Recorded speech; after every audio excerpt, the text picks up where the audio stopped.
Барлықтарыңызға ассалаумағалейкум, сіздермен бірге мен Мирас, және де бүгін біздің тақырып өте керемет тақырып. Қараңыздар, нарықта өте көп бізде стратегиялар бар. Ол SNR дейді, тағы да бір нәрсе дейді, смарт мани, технический анализ, өте көп стратегияның түрі. Барлығы по-своему жақсы, жұмыс жасайды. Бірақ та мен сіздерге айтайын. Қараңыздар, 2022 жылы бізде топ 100 трейдеров России шығады список. Және 2023 жылда тура сондай топ 100 трейдеров России шығады. Бірақ топ 100 2022-де болған адамдардың біреуі 2023-тегі топ 100-ға кірмейді. Неге? Өйткені олардың стратегиясы 2022-де жұмыс жасады, 2023-те жұмыс жасамайды. Яғни стратегиялар всегда рынок меняться етеді, всегда рынок өзінің жүрісін өзгертеді. Бірақ та стратегиялар соған подстраиваться етілмейді. Одан кейін бұрынғы алынған білім қазір ескіріп қалады. Всегда сол үшін де білімді обновлять етіп, постоянно өзінің стратегияңды обновлять етіп отыру керек. Яғни, енді қараңыздар, нарықта енді қандай стратегия жұмыс жасамай қалмасын, бір нәрсе всегда жұмыс жасайтын болады. Ол не деген, не деп сұрайсыздар ғой, мен сіздерге айтайын достар. Ол бізде гэп всегда жұмыс жасайды, имбаланс всегда жұмыс жасайды, және ликвидность. Осы үш нәрсе өмір бақи жұмыс жасайтын болады трейдингте. Неге? Өйткені бұның барлығы завязан. Қараңыздар, мысалы мен ликвидностьті кішігірім айтып кетейін, просто айта салайын. Бүгінгі тақырып жалпы бізде имбаланс, бірақ кішігірім айтайын. Мысалы, мынау ликвидность. Ликвидностьтің логикасын түсіндірейін. Мысалы, $1000 бар. Айфонның бағасы $1000 тұрады. Маркетмейкер осы айфонның бағаларын өзгерте алатын адам. Енді қараңыздар, $1000 тұрады бағасы, және де бізде көптеген трейдерлар ойлайды, что баға ары қарай өседі, 2000-ға барады деп. 2000-ға барады деп ойлайды. Одан кейін баға не істейді?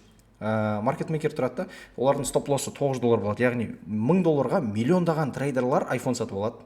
Олар сосын стоп-лосс ретінде $9-ға, если бағасы құлап баратын болса, $9-ға $100 убытокпен сатып жіберемін дейді. И егер өсетін болсам, ал менің предположением өседі деп ойлайды да, сосын 2000-ға сатамын деп ойлайды. Маркетмейкер не дейді? Маркетмейкер айтады: ой, мына жындылар миллион тал айфонды $1000-ға сатып алып, $9-ға сатып жатыр екен дейді. Одан кейін баға келеді, мысалы бағаны құлатады, маркетмейкер $9-дан сатып алады. Яғни $100 скидкамен. $100 скидкамен миллионды көбейтетін болсақ, $100-ға қанша шығады? 10 миллион ба, $100 миллион шығады ғой. Енді өздеріңіз осы жерден уже байқай бересіздер. Енді қараңыздар. Және де енді қараңыздар достар, бізде мына жақта маркетмейкер осы $9-ға просто скидкаға сатып алды да, жаңа $10 миллион. Енді осы сияқты нәрселер келесі сабақта біз ликвидностьқа қойық. Дәл қазір біз имбаланстар табатын боламыз. Имбаланс дегеніміз жалпы не? Имбаланс дегеніміз магнит. Яғни мысалы мына жақтан біреу тұрады да, $10 миллиард сатады. Ал сатып алатындар өте аз болады. Соответственно, бізде баға құлайды, және маркетмейкер жата регулятор рынка, ол бағаны мында алып келу керек. Баға ол жақта тұрып проторговка болу керек. Енді қараңыздар, мысалы мында бізде міне имбаланс деген нәрсе осылай формироваться етіледі. Яғни бізде үлкен осындай свеча болады. Осындай свечаның оның алдындағы шартовой имбаланс қой. Оның алдындағы свечаның лойы, одан кейінгі свечаның хайы мынау ғой. Осылардың арасынан сделка алынады. Көрдіңіздер ме? Имбалансқа тиді, баға құлады деген сияқты. Немесе өскен кезде де баға қалай жасалынады? Баға осының алдындағы мынау лонговый имбаланс, осының алдындағы свечаның лойы, одан кейінгі свечаның хайы. Міне, баға имбалансқа келді, тиді, сәл өсті. Көрдіңіздер ғой? Осылай жұмыс жасалады. Яғни кез келген имбаланс всегда өсіп, всегда құлап, бір-бірін жауып отырады. Мысалы қараңыздар, мында баға қатты құлады ғой, жабылмай кеткен имбаланстар бар. Одан кейін коррекция берді, қайтадан қатты өсті, жапты барлық имбаланстар. Одан кейін тағы коррекция беріп құлады, өйткені мына имбаланстар жабу керек болды. Сосын мында бірақ имбаланс қалдырды, соған барды, имбаланс жапты, одан кейін төмен құлады. Көрдіңіздер ме? Барлық имбаланс всегда жабылып отырады. Енді дәл қазір мен сіздерге бір қызықты дүниелер көрсетейін, имбалансты не үшін қолдануға болады. Мысалы, мына бізде имбаланс деп атайық. Мына біздің имбаланс.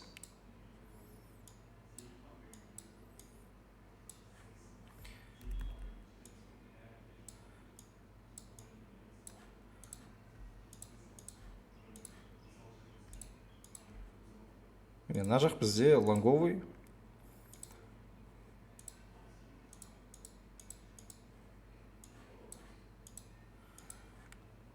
Мына жақ бізде тоже лонговый. Вообще цвет не имеет никакой разницы. Енді қараңыздар, имбалансты қалай табамыз? Осының алдындағы свеча бар ғой, содан кейінгі свеча. Мына осының хайы, мынаның лойы. Осы екеуін аламыз да имбаланс ретінде. Мысалы менде имбалансты мен серый цветпен қоя салайын.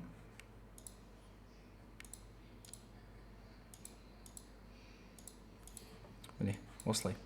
Енді қараңыздар, бізде мынандай қызық дүние бар. біз имбаланстан, мысалы лонгқа кетті ғой баға, біз имбаланстан осылай позиция ала аламыз. Яғни рынктың логикасы лонгқа келіп тұратын болса, біз мына жаққа имбалансқа келеді, ары қарай өседі деп лонг позициясын осы имбаланстан алып кете аламыз. Міне осылайша. Имбаланстың ортасы және де ортасы жабылса, имбаланс полностью жабылды деген сөз. Ал жоғары жақтарына тиетін болса, оттестированный имбаланс болып саналады. Міне көрдіңіздер ме? Осылай жасалынады. Шартовый имбаланс тура солай жұмыс жасайды. Мысалы, сделка алуға болады осы имбаланс арқылы. Немесе тейкті қойсаңыздар, мысалы, мына жақта жоғары жақта мына имбаланс деп алайықшы.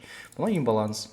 Сізде ликвидность ближайший жоқ, сіз мына жақтан точка входыңызға кірдіңіз, и сіз енді тейкті қоятын болсаңыз, просто имбалансқа қойсаңыздар болады. Цель ретінде имбалансты алсаңыздар болады. Өйткені баға сол имбалансты заполнять етуге, соған баруға стремиться етеді. Және ол имбалансты екі нәрседе қолданасыздар, ол либо оны жабады деп цель ретінде, немесе просто предположение ретінде осы имбалансқа бара жатыр, осыны жабады деген сияқты, өйткені ол да ликвидность сияқты бағаны өзіне тартатын болады. Және де сделка алуға болады, инверсиядан алуға болады, немесе имбаланстың касаниясынан, тестінен алуға болады. Енді әркім әртүрлі қолданады, бірақ та имбаланс деген нәрсе жалпы бізде осы достар. Яғни жан жағы ашық қалған ұзын свечалар болады ғой. Қайтадан міне көрсетіп жіберейін. Мысалы қараңыздар, мына свеча, мынау лонговый имбаланс. Міне баға имбаланс формироваться етті, баға тиді, өсті.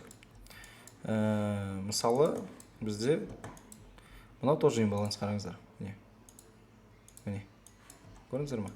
Оған баға келмепті. Жалпы осының барлығы имбалансқа жатады достар. Шартовыйда, лонговыйда осылай алынады. Және де мен сіздерге қалай жасалу керек екенін оның барлығын айттым. Бұл өте маңызды тақырыптардың бірі негізінде.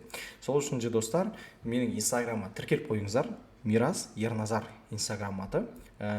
Менің телеграм каналым астында ссылкалар болады, оның барлығына телеграм каналыма тіркеліп қойыңыздар. Көптеген мықты информациялар беріледі. Және ең надежный брокер GTC брокерына тіркеліп қойсаңыздар болады, тіркелсеңіздер деп айтайын деппін.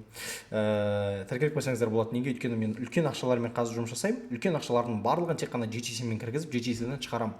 Спредтері өте аз, өте надежный, және оның надежностьна мен өзім де жауап бере аламын достар. Так, енді барлықтарыңызға үлкен рахмет достар. Подписаться етіп, лайк басып, колокольчик қойып, комментарий жазып, бір поддерживать етіңіздер. Өйткені мен сіздер үшін осылай тегін мықты сабақтар ары қарай түсіре беруге маған мотивация болатындай. Всем рахмет, сау болыңыздар.